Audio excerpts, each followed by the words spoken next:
मुफ्ती साहब, मुफ्ती साहब, आज हमने सर आगे प्लीज। हाँ एक मिनट साइड लगे प्रेसिडेंट के साथ जो है आप अपनी कार्य शुरू करेंगे।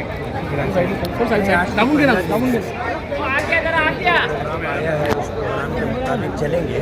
शपथ विधि के बाद अगर बात करने के लिए एक मौका देंगे तो बात भी करेंगे। क्या कुछ मुद्दे लेकर आप जाएंगे कि मुद्दे वगैरह तो सब आगे रहेंगे।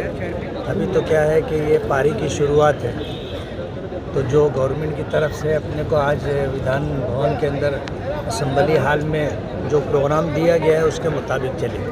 और विपक्ष के तमाम बाकी अलग पार्टी जो है वो ईवीएम मशीन पर सवाल उठा रहे हैं। कहीं ना कहीं उनका कहना है ईवीएम मशीन में जो है गड़बड़ी थी। आप इसे कैसे देखते हैं? ये बात तो पूरा मुल्क बोल रहा है, और अगर इसमें सच्चाई नहीं है तो सरकार को बैलेट पेपर से इलेक्शन कराने के लिए तैयार हो जाना चाहिए। ये लाइव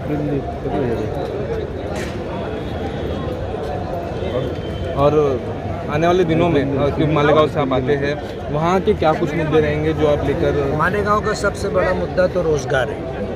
मालेगांव टेक्सटाइल सिटी है, और टेक्सटाइल सिटी होने की वजह से आज 28 महीने हो गए वहाँ पर मंदी है। तो क्या मजदूर, क्या सेठ, कारखानेदार सभी परेशान हैं। इसलिए जो है सबसे बड़ा मुद्दा रोज़गार है।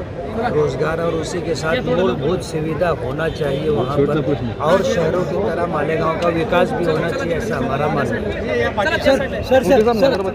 है। को लेकर जो बातें सामने आ रही हैं, संजय राउत जी ने भी कहा है कि ईवीएम में छेड़छाड़ हुई थी, वोटर लिस्ट से छेड़छाड़ हुई है। आने वाले जो चुनाव हैं दिल्ली में हैं बाकी, और वहाँ भी ऐसा हो सकता है।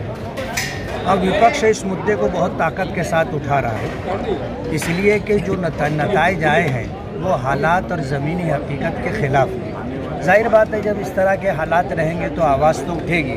सबसे उसमें अहम बात यह है कि आज पूरे विश्व में, पूरे वर्ल्ड में ईवीएम मशीन छोड़ करके इलेक्शन हो रहा है। यानी जिन लोगों ने ईवीएम मशीन बनाया उन्हीं लोगों ने उसको रद्द कर दिया। तो भारत सरकार को और इलेक्शन कमीशन को भी चाहिए कि विपक्ष का जो इल्ज़ाम है वो ख़त्म हो, उसके लिए बैलेट पेपर से इलेक्शन करवाना चाहिए। तो कहीं ना कहीं डर है दिल्ली में भी ऐसा हो सकता है जिस तरह से यहाँ? जाहिर बात है, जब देखिए जम्मू कश्मीर और हरियाणा में था तो उन्होंने जम्मू कश्मीर दे दिया, हरियाणा ले लिया। अभी जो है झारखंड और महाराष्ट्र था तो झारखंड दे दिया, महाराष्ट्र ले लिया। और दिल्ली? अब दिल्ली को देखिए, दिल्ली तो कैपिटल है ना, दिल्ली ले लेंगे ऐसे? ले लेंगे। दूसरी बात, योगी आदित्यनाथ ने जो स्टेटमेंट दिया है सर, संभल, अयोध्या और बांग्लादेश का डीएनए एक ही है, ऐसा कहते हैं। क्या है, ये उनकी अपनी बात है। ये सवाल उनसे करना चाहिए कि भाई वो कैसे कहते हैं कि दोनों का डीएनए एक है। बात ये है कि आज जो विश्व में हो रहा है, चाहे वो भारत में हो चाहे बांग्लादेश में हो, दोनों गलत है।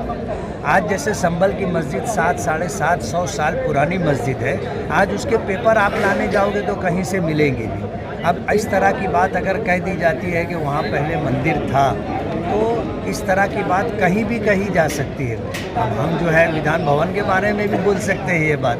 तो ये बात जो है शांतता के खिलाफ ही, ये नहीं होना चाहिए। Thank you sir. AIMIM के विधायक चलो ठीक है, शुरू करो। चलिए शुरू करें दादा। हमारे साथ AIMIM के विधायक मुफ्ती साहब हैं। सर, इस समय पूरे देश भर में संभल की बात हो, अयोध्या की बात हो, अब उसके बाद उत्तर प्रदेश के जौनपुर का एक अटाला मस्जिद है, उसको लेकर भी पिटीशन फाइल कर दी गई है। एक के बाद एक मस्जिदों को लेकर पिटीशन फाइल हो रही हैं, क्या कहें? ये चीज़ जो है देश के हित में नहीं। आज 2-4 जगहों के नाम तो आपने लिया, तकरीबन 10-11 जगहों को टारगेट किया गया है। आज की तारीख में पिटीशन दायर की जा चुकी है। ये बात बराबर नहीं। क्या है कि जो जगहें आज 700, 800, 900, 1000 साल पुरानी मस्जिदें हैं, दरगाहें हैं, आप उनके बारे में अगर ये कहते हो कि यहाँ पहले मंदिर था, तो ये सिर्फ आपकी बात ही है जिसके लिए आपके पास कोई सबूत और प्रूफ नहीं है। इस तरह की बात तो विधान भवन के बारे में भी कही जा सकती है। तो क्या कोर्ट कहेगा कि भाई यहाँ खुदाई शुरू कर दो और सर्वे शुरू कर दो? हमारा ये मानना है कि वर्शिप एक्ट 1991 को बरकरार रखना चाहिए, उसको फॉलो करना चाहिए ताकि देश के अंदर शांति भंग न हो। लेकिन सर अब जिस एक्ट का आप नाम ले रहे हैं वो उस एक्ट को लेकर तो सुप्रीम कोर्ट में भी पिटीशन फाइल कर दी गई, उसको भी चैलेंज किया। सुप्रीम कोर्ट में पिटीशन फाइल करने वाले हमारी जमात जमीयत उलमाए हिंद है।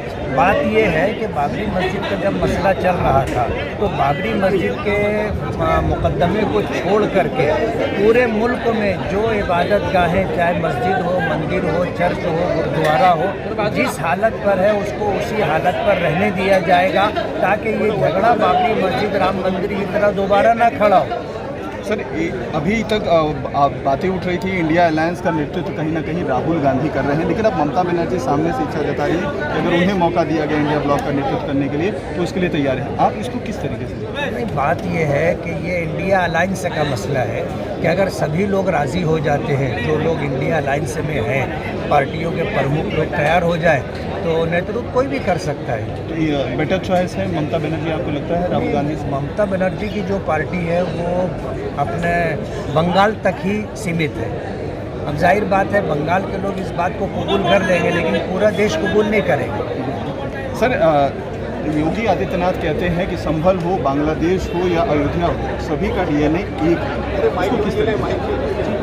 ये सवाल तो उनसे होना चाहिए भाई, उन्होंने कैसे कहा कि दोनों का डीएनए एक है। अब जाहिर बात है अगर वो इस पस मंज़र और बैकग्राउंड में कह रहे हैं कि हमने हिंदुस्तान में मस्जिदों और दरगाहों को टारगेट किया है, यही सोच रखने वाले बांग्लादेश में है और उन्होंने मंदिरों को टारगेट किया है, तो जाहिर बात है फिर उनकी बात सही होगी। आखिरी सवाल सर, ईवीएम को लेकर लगातार सवाल उठाए जा रहे हैं, आप इसको किस तरीके से देखते हैं? ये जो मैंडेट है, पक्ष का कहना है कि वो जो है लोगों ने मैंडेट दिया है, आप इसको किस तरीके से देखते हैं? नहीं, ये लोगों का मैंडेट नहीं हो सकता।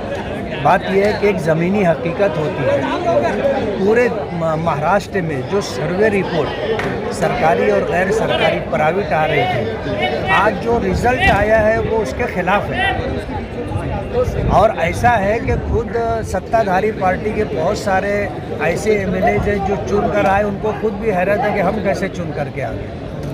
लेकिन फिर झारखंड को लेकर सवाल उठाए जा रहे हैं ना सर, क्या ईवीएम हैक झारखंड में नहीं हुआ? बात क्या है कि जैसे जम्मू कश्मीर और हरियाणा का इलेक्शन था तो जम्मू कश्मीर को उन्होंने अपने लिए फ़ायदेमंद नहीं समझा, तो उन्होंने जम्मू कश्मीर दे दिया, हरियाणा ले लिया।